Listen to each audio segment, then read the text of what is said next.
Assalamualaikum warahmatullahi wabarakatuh. Jumpa lagi di channel Kastuba TV.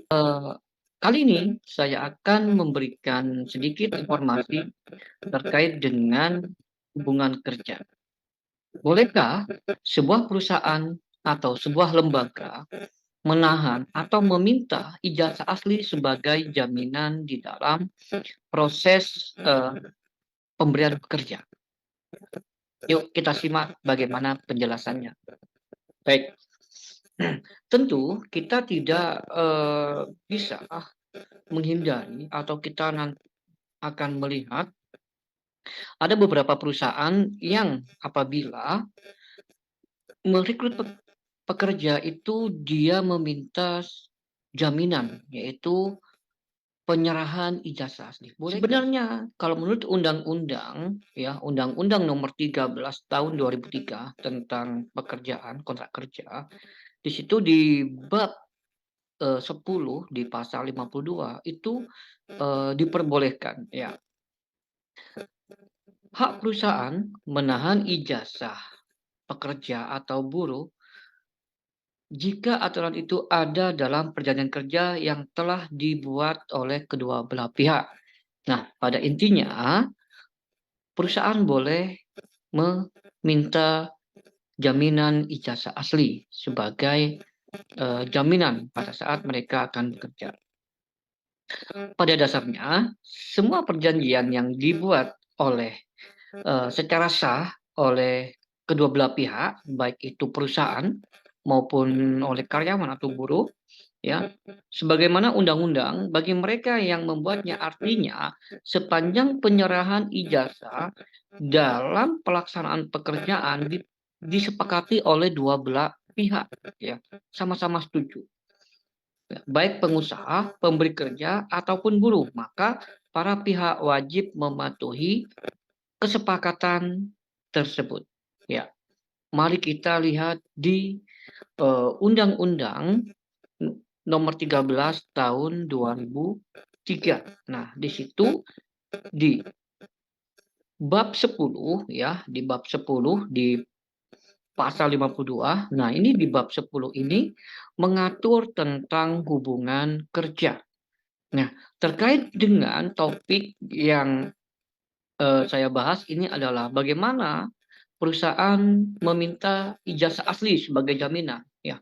Itu boleh dan diatur di dalam Undang-Undang Nomor 13 Tahun 2003, di mana di bab 10 ya, hubungan kerja di pasal 52, di situ terdapat beberapa poin ya. Di pasal 52 ayat 1. Nah, di situ ada 4 poin di mana bunyinya perjanjian kerja dibuat atas dasar ya. Pasal 1 ayat pertama, poin A, kesepakatan kedua belah pihak. Artinya, pihak pertama sepakat untuk meminta ijazah Anda dan pihak kedua pekerja itu sepakat menitipkan atau menyerahkan ijazah sebagai jaminan. Kemudian di situ juga terdapat poin ya, di poin B, kemampuan atau kecakapan melakukan perbuatan hukum. Artinya ya, di situ dijamin ya, undang-undang ketika yang punya kecakapan adalah orang-orang yang istilahnya diatur ya, dewasa, kemudian mempunyai kemampuan ya, dan juga tidak mengalami keterbelakangan mental ya di sini. Kemudian yang ketiga adanya pekerjaan yang diperjanjikan. Artinya ketika Anda melakukan tanda tangan kontrak kerja, kemudian itu ada pekerjaan ya, yang dijanjikan sesuai apa yang ada di klausul. Ya. Kemudian yang keempat adalah pekerjaan yang diperjanjikan tidak bertentangan dengan ketertiban umum, kesusilaan, dan peraturan perundang-undangan yang berlaku.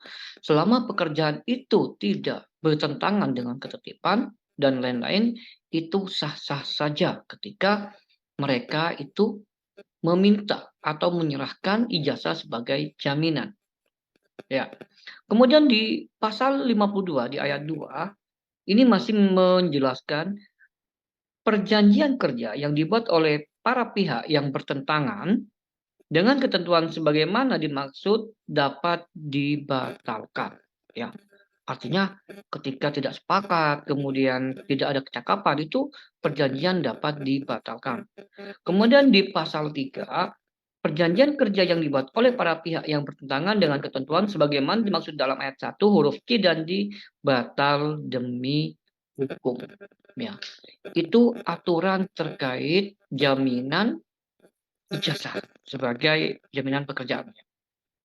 Dari ini kita bisa menyimpulkan bahwa perusahaan atau lembaga itu bisa meminta dan itu dilindungi oleh undang-undang terkait dengan permintaan ijazah sebagai jaminan selama ada kesepakatan dua belah pihak, ada kecakapan hukum, ada pekerjaan yang diperjanjikan, dan juga pekerjaan yang dilakukan tidak bertentangan dengan undang-undang. Nah, itu di Undang-Undang Nomor 13 Tahun 2003 di bab 10 pasal 52.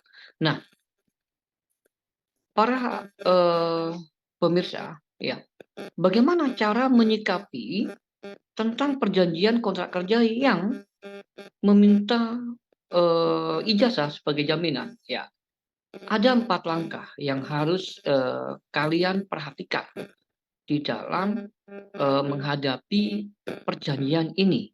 Ya, yang pertama adalah sebelum kalian melakukan tanda tangan kontrak kerja, langkah pertama adalah yang perlu kalian adalah baca poin perjanjian kerja dengan teliti sebelum tanda tangan. Ya, baca satu persatu poinnya, klausulnya, mulai A sampai Z sampai selesai, sampai halaman terakhir. Karena kalau kita hanya asal tanda tangan, itu nanti kita yang rugi. Takutnya di dalam klausul itu terdapat perjanjian-perjanjian atau aturan yang memberatkan kita, yang memberatkan pekerja.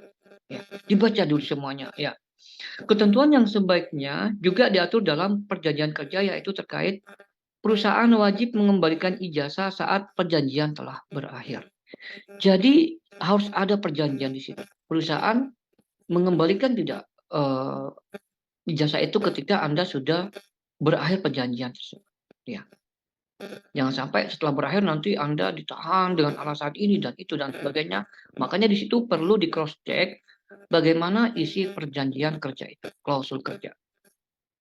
Kemudian yang kedua adalah bentuk jaminan atas penanganan ijazah dari pengusaha atau pemberi kerja jika melanggar perjanjian kerja. Ya. Apa bentuk jaminan? Ya. Dan ini merupakan bentuk jaminan. Jaminan misalkan nanti kalau pekerja itu memutuskan pekerjaan secara sepihak melanggar dari undang-undang atau aturan yang ada, atau pemberi kerja tiba-tiba memecat Anda tanpa sesuai dengan aturan yang berlaku, maka itu sebagai jaminan bahwa Anda itu bukti Anda bekerja di sana. Kemudian yang ketiga adalah pertanggungjawaban atau pengusaha pekerja jika ijazah mengalami kerusakan. Nah ini, tanyakan juga bagaimana bentuk tanggung jawab pemberi kerja jika ijazah itu rusak, dan ini saya lakukan. Ketika saya bekerja di salah satu lembaga, kemudian saya sebelum saya menyerahkan, saya tanyakan, ketika terjadi kerusakan bagaimana? Jangan Anda hanya puas dengan kata-kata lembaga ini sudah berdiri 20 tahun dan selama ini belum ada kerusakan. Jangan. Kita tidak tahu bagaimana risiko itu terjadi di kedepannya. Entah itu risiko kebakaran, entah itu risiko kemalingan, entah risiko gempa bumi yang menyebabkan rusak. Nah, itu perlu diperjelaskan juga. Kalau perlu nanti Anda membuat berita acara di mana nanti berisi bahwa ketika terjadi kerusakan terhadap ijazah yang Anda titipkan, maka perusahaan atau lembaga itu wajib memberikan kompensasi. Ya, minimal dia bertanggung jawab terhadap proses penerbitan duplikat dari ijazah itu di kampus kalian di mana bekerja. Ya, juga nanti bisa diminta kerugian immaterialnya, ya, seperti itu. Kemudian yang kedua adalah tanya alasan kenapa menahan ijazah. Tanya, apa alasannya? Ya. faktanya. Biasanya, ya, perusahaan Anda berhak mengetahui mengapa perusahaan ingin menahan ijazahmu. Selain itu, juga bisa menanyakan apakah penandaan ijazah ini diberlakukan untuk seluruh karyawan atau hanya pada posisi tertentu. Biasanya pada perusahaan-perusahaan finance, biasanya ya kebanyakan itu yang, posisi-posisi strategis itu menahan ijazah sebagai bentuk jaminan, ya. Seperti saya dulu sewaktu saya masih awal-awal ya lulus kuliah, sebelum lulus kuliah saya sudah bekerja ya, dan di situ, saya bekerja di salah satu perusahaan ya manufaktur atau di perusahaan nasional di mana saya diwajibkan untuk menyerahkan ijazah. Dan waktu itu saya menyerahkan ijazah, eee, SMA ya, kemudian saya pindah lagi ke perusahaan finance ya, di situ saya juga menyerahkan ijazah S1 ya, di situ. Dan saya ambil ketika, sudah saya keluar. Kemudian di situ juga, biasanya selain itu alasan kenapa perusahaan itu menahan, ijazah. Yang selanjutnya adalah karena bisa disinyalir angka turnover-nya sangat tinggi, sehingga perusahaan tidak atau lembaga tidak mau rugi. Ya, dengan perjanjian yang begitu ketat, kemudian dengan jaminan, sehingga perusahaan atau lembaga itu beranggapan mereka tidak bisa, eee, melamar ke pekerjaan lain, ya. Dengan cara itu mereka akan kesulitan. Makanya perlu hati-hati sebelum Anda melakukan tanda tangan kontrak, ada baiknya Anda pelajari dulu, kalau perlu Anda berdiskusi dengan orang yang mengerti bahasa hukum, ya, seperti itu. Kemudian langkah yang ketiga, ya, Anda berhak mempertimbangkan setuju atau menolak, ya, setuju atau menolak, ya. Sebelum menandatangani perjanjian kerja, ya, Anda berhak memutuskan apakah bersedia jika perusahaan menahan ijazahmu atau tidak. Juga bisa menanyakan apa konsekuensi yang akan dihadapi jika tidak bersedia. Kemudian Anda juga bisa menegosiasikan mengenai hal ini tentunya selama sebelum menandatangani perjanjian kerja. Jadi Anda bisa nego, "Boleh nggak saya tidak menyebutkan ijazah? Apa konsekuensinya?" Ya, apa konsekuensinya? Biasanya di dalam kontrak kerja juga nanti ada yang namanya punishment ya.